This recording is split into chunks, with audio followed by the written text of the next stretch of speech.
कुछ जुर्म नहीं पाता, इसलिए मैं उसको कोड़े लगवा कर छोड़ देता हूँ। मैं उसे कोड़े लगवा के छोड़ देता हूँ। नहीं, इसे सलीब दो, नहीं इसे सलीब दो, नहीं इसे सलीब दो। उसको लाओ और कोड़े लगाओ।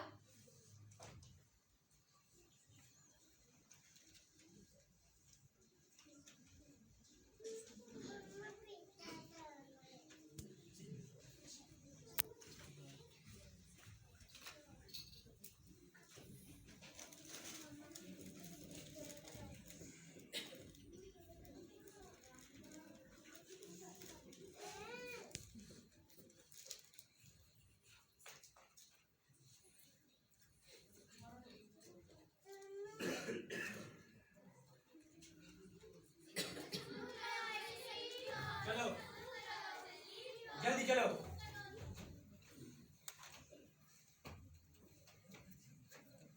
जल्दी चल।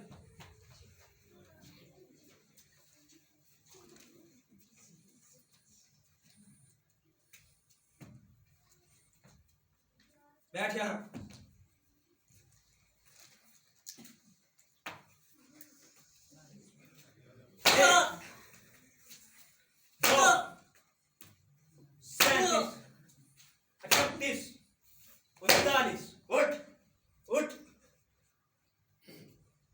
उठ खड़ा हो। उठ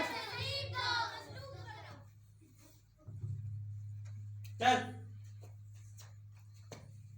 और वो चिल्लाते रहे और यीशु की जगह बराबा को मारते रहे।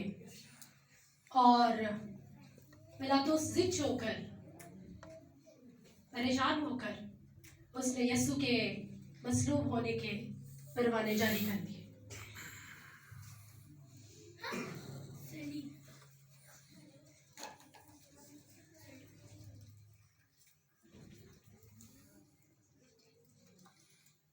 वो यीशु को ले गए और उसे मसलूब करने लगे।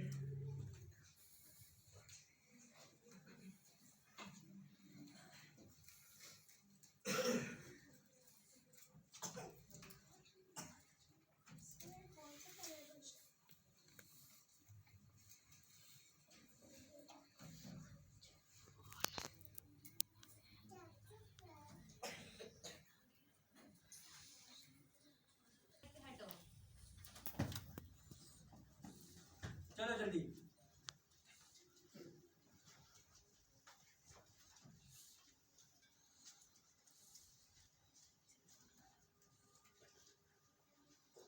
लेकर चलो इसे।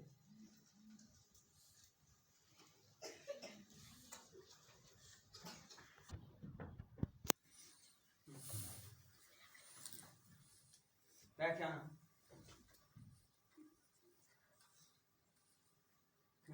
यहूदियों का बादशाह। ये यहूदियों का बादशाह। बता तुझे किसने मारा? यहूदियों का बादशाह। बता तुझे किसने मारा? अब नहीं बोलता। ऐ यहूदियों के बादशाह आदाब। छोड़ो इसे। ये बड़ा है यहूदियों का बादशाह। अभी इसे बताता हूँ यहूदियों का बादशाह। उठ खड़ा हो। यहूदियों का बादशाह। सीधा खड़ा हो यहाँ। चल हट। ये यहूदियों का बादशाह।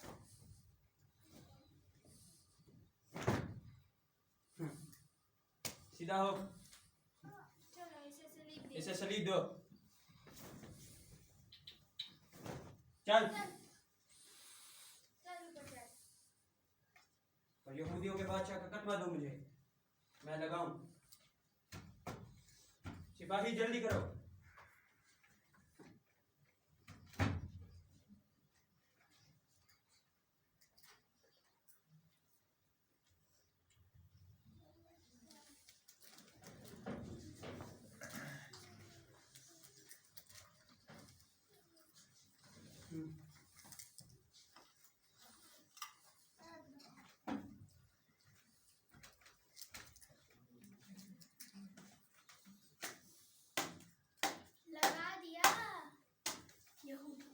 सीधा हो। बड़ा आया यहूदियों का बादशाह। यहूदियों का बादशाह, यहूदियों का बादशाह। ऐ पिलातुस, यहूदियों का बादशाह ना लिख, बल्कि ये कि उसने कहा मैं यहूदियों का बादशाह हूँ। मैंने जो लिख दिया सो लिख दिया।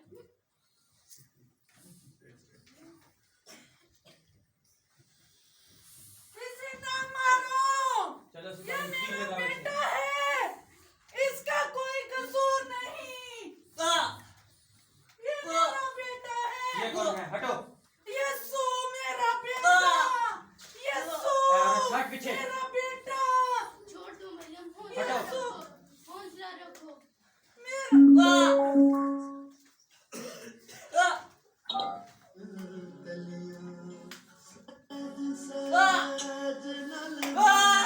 हटो पीछे। वेद क्यों नियत चाही मेरे पुत दियां नाजुक कलियां जाना किल ते किल लगाए एक किल मेरे सीने जड़ दे मैनू आ जाए पुत दिया इंज लगदा है तालिबान फिरौन दी फेर खुदाई हौली हौली किल नामी किल नामी हटो पीछे। हौली हौली ले जाओ इसको यहाँ से। हटो पीछे। दम बना जाओ। हटो।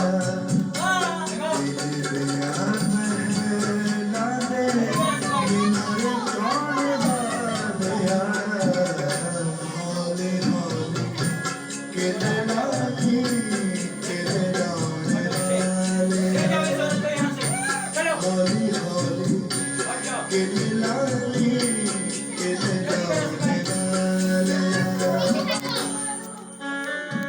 ऐ बाप, इनको माफ कर, क्योंकि ये नहीं जानते कि क्या करते हैं।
ऐ औरत, देख तेरा बेटा ये है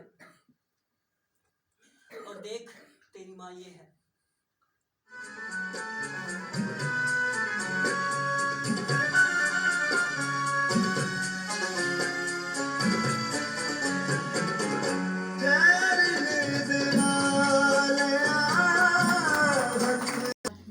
मिलकर सीखें। आखिरी तिलावत मेरी गुजारिश है दरमीना से कि वो करें।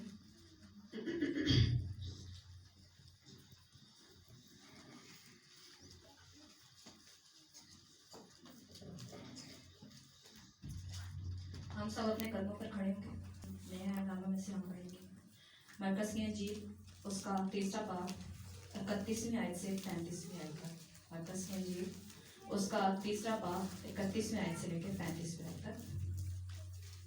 फिर उसकी माँ और उसके भाई आए और बाहर खड़े होकर उसे बुलवा भेजा, और भीड़ उसके आसपास बैठी थी, और उन्होंने उससे कहा, देख तेरी माँ और तेरे भाई बाहर तुझे पूछते हैं। उसने उनको ये जवाब दिया, मेरी माँ और मेरे भाई कौन हैं? और उन पर जो उसके गिर्द बैठे थे नजर करके कहा, देखो मेरी माँ और मेरे भाई ये हैं। क्योंकि जो कोई खुदा की मर्जी पर चले वही मेरा भाई और मेरी बहन और माँ है। खुदावंद के जिंदा पाक कलाम के पढ़े लिखे और सुने जाने के वसीले से खुदावंद की खास बरकत हम सब पर हो। आमीन। आमीन। तशरीफ रखिए।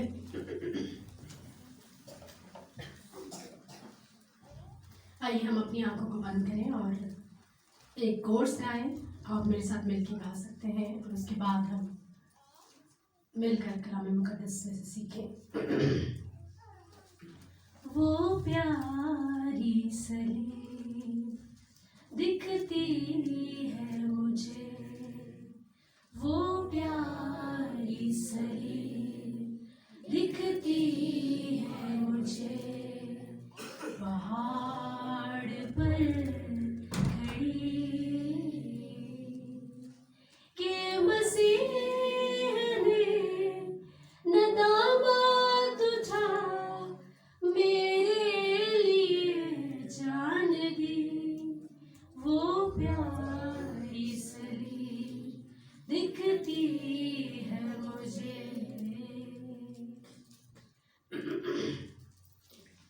कैसा लगा आपको आज सलीब का मंजर? मैं अपने सारे फनकारों का, उभरते फनकारों का खासतौर पर अपने एडल्ट संडे स्कूल का शुक्रिया अदा करती हूँ, और मेरी गुजारिश है सारे एडल्ट संडे स्कूल से जो शामिल थे इस ट्रैफिक में वो खड़े हों, ताकि आपको पता चले कि हमारा एडल्ट संडे स्कूल इस वक्त कितनी तादाद में मौजूद है। कुछ और भी हैं जो अभी नहीं खड़े हुए, इनके लिए बहुत बहुत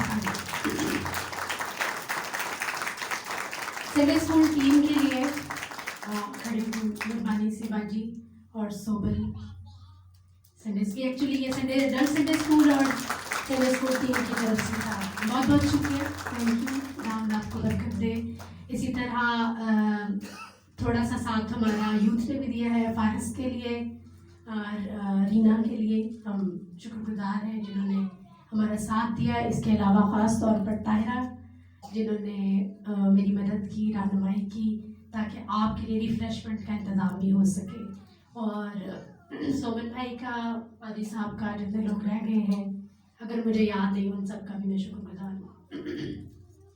मेरे अजीज़ों, तीसरा कलमा मोहब्बत का कलमा, सलीब का पैगाम, मोहब्बत का पैगाम, क्योंकि खुदा ने दुनिया से ऐसी मोहब्बत रखी कि उसने अपना इकलौता बेटा बख्श दिया, ताकि जो कोई उस पर ईमान लाए हलाक ना हो बल्कि हमेशा की जिंदगी पर। मेरे साथ फिर एक दफा बोलें, क्योंकि खुदा ने दुनिया से ऐसी मोहब्बत रखी कि उसने अपना इकलौता बेटा बख्श दिया, ताकि जो कोई उस पर ईमान लाए हलाक ना हो बल्कि हमेशा की जिंदगी पर। यूहन्ना की मार्फत यीशु मसीह की ये अंजील नए अहदनामे की चौथी किताब है। मेरे अजीज़ों, यूनानी ज़ुबान में लिखी गई। इसके 21 अबवाब हैं। इसकी 879 आयात 879 वर्सेस हैं, और ये दूसरी तीनों अनाजील से मुख्तलिफ है। इसमें यीशु मसीह की पैदाइश का वाक़या मौजूद नहीं, इसमें यीशु मसीह का नसबनामा मौजूद नहीं।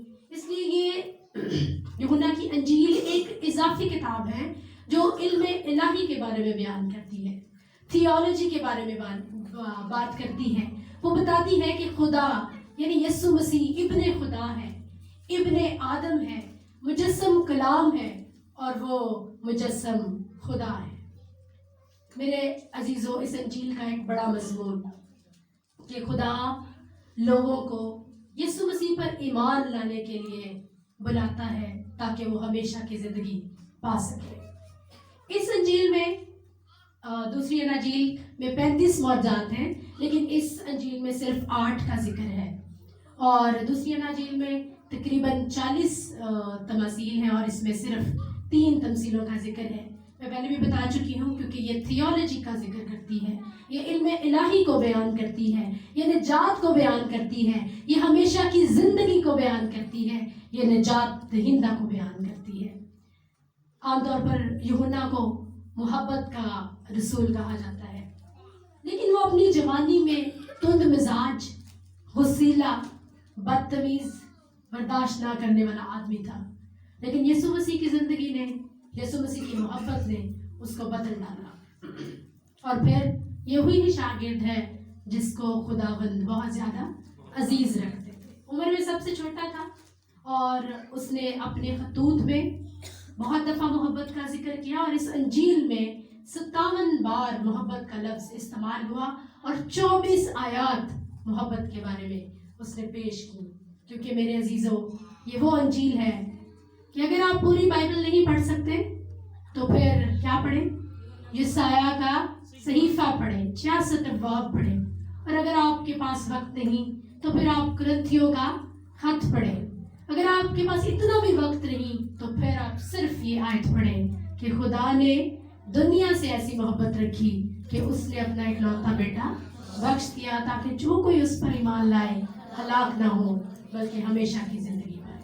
मेरे अजीजों, आज जिस कलमे के बारे में हम मिलकर गौर कर रहे हैं वो मोहब्बत का कलमा ही है, क्योंकि वो अपने शागिर्द और अपनी माँ से मोहब्बत रखता था।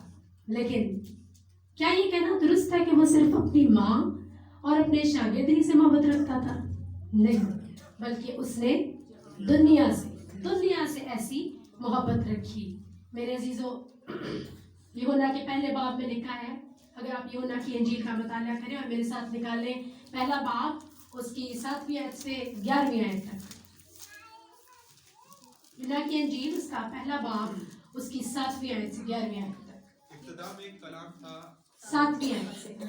ये गवाही के लिए आया कि नूर की गवाही दे, ताकि सब उसके वसीला से ईमान लाएं। वो खुद तो नूर न था, मगर नूर की गवाही देने को आया था। हकीकी नूर जो हर एक आदमी को रोशन करता है, दुनिया में आने को था। वो दुनिया में था और दुनिया उसके वसीला से पैदा हुई और दुनिया ने उसे न पहचाना।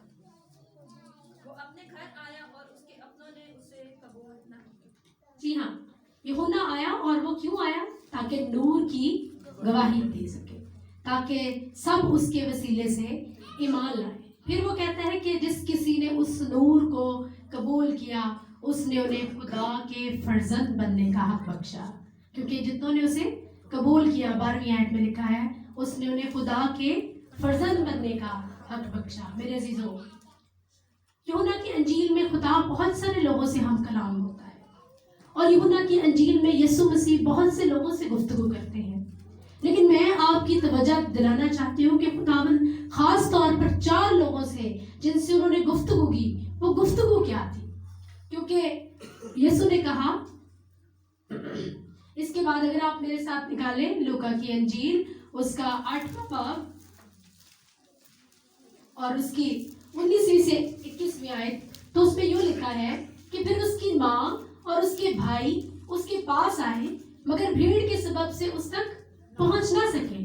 उसे खबर दी गई कि तेरी माँ और तेरे भाई बाहर खड़े हैं और तुझसे मिलना चाहते हैं। उसने जवाब में उनसे कहा, मेरी माँ और मेरे भाई तो ये हैं जो खुदा का कलाम सुनते और उस पर अमल करते हैं। मेरे अजीजों, ये 4-5 खास लोग, इनकी तरफ मैं आपकी तवज्जो दिलाना चाहती हूँ। अगर आप यूहन्ना की अंजील उसके 2 बाब में जाएं, उसके 3 बाब में जाएं, तो नेक दिमस के साथ, जो कि एक फरीसी सा, खुदावंद गुफ्तगू करते हैं और उसको क्या कहते हैं? उसको यही कहते हैं कि अगर आप मेरे साथ निकालें तो हम इसको पढ़ें।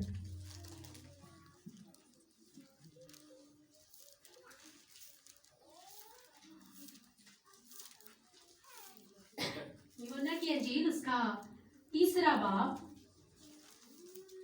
और उसकी 14वीं आयत से 18वीं आयत तक हम इसको पढ़ेंगे।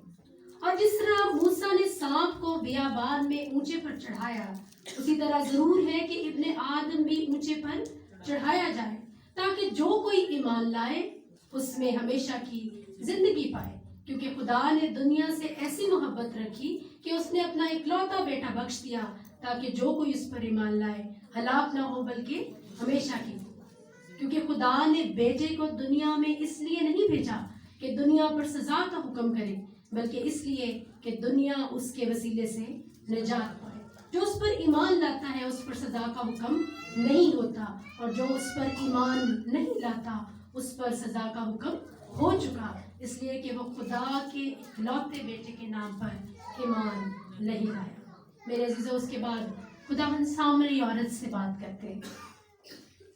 किससे बात करते हैं? सामरी औरत से। पहले किससे बात की? अभी किसके बारे में सुना हमने?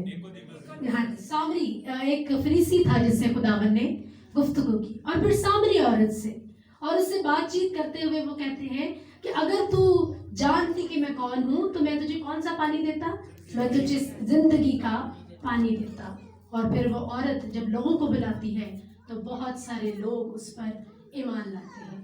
मेरे अजीजों, उसके बाद खुदावंद शागिर्दों से बात करते हैं, तूमा से बात करते हैं। यूहन्ना की अंजील अगर आप इसका मुताला करें तो तूमा कहता है कि खुदावंद, हम खुद जिंदगी की राह किस तरह जाने? खुदावंद ने कहा कि राह, हक और जिंदगी मैं हूँ, कोई मेरे वसीले के बगैर बाप के पास नहीं आता। मेरे अजीजों, यही खुदावंद का कलाम है, और चाहता है कि मेरे आप सब, हम सब उसकी माँ, उसके बहन भाई बन जाए, उसका कलाम सुने, उस पर अमल करें, और ये जाने कि जिंदगी का पानी वही है, राह, हक और जिंदगी वही है। उस वसीले के बगैर बाप के पास जाना मुमकिन नहीं। मेरे अजीजों, जब आप मरकज की अंजील आपने सुनी, लूका की अंजील सुनी और इन सब चीज़ों को सुना, तो ये बात वाज़ेह हो जाती है कि सिर्फ खुदावंद माँ और शागिर्द से नहीं, बल्कि वो पूरी दुनिया से मोहब्बत रखता है। वो चाहता है कि हम सब उस आलमगीर तस्दीक के वसीले से खुदावंद के पास आएं और हमेशा की ज़िंदगी हासिल करें। मेरे अजीज़ों, कोई फरीसी, कोई सामरी हो, किसी भी कौम से हो, किसी के लिए कोई भी ममानत नहीं, बल्कि खुदावंद कहता है कि मेरे पास आओ और मैं तुम्हें आराम दूंगा। मेरे अजीज़ों, इसलिए ना सिर्फ उसे अपने सिर्फ माँ ही की फिक्र थी, ना ही उसको अपने बहन भाइयों की फिक्र थी, क्योंकि वो अपने बहन भाइयों के बारे में जानता था कि वो उस पर अब तक ईमान नहीं लाए थे। इसलिए वो बारहा कहता है कि वो जो मेरा कलाम सुनते और मेरी बातों पर अमल करते हैं, उसका कलाम कि वो हमेशा की जिंदगी है, और उस पर अमल करना कि आपके वसीले से बहुत सारे लोग खुदावन में जीते जा सके। मेरे अजीजों, दावत आम है। आप कौन हैं? पिलातूस है, काहिन है, कोड़े लगाने वाले डाकू हैं, सिपाही हैं, डाकू हैं, या फिर ईमान लाने वाले लोग उसकी माँ, उसकी बहन और उसके भाई बनना चाहते हैं। आइए हम सब अपने सरों को झुकाएं और गौर करें कि क्या मैं उसकी माँ हूँ? क्या मैं उसकी बहन हूँ? क्या मैं उसका भाई हूँ? क्या मैं उसके कलाम पर अमल करता हूँ? क्या मैं ये जानता हूँ कि वो हमेशा की जिंदगी है? आइए हम अपने सरों को झुकाएं और दुआ करें। खुदावंद को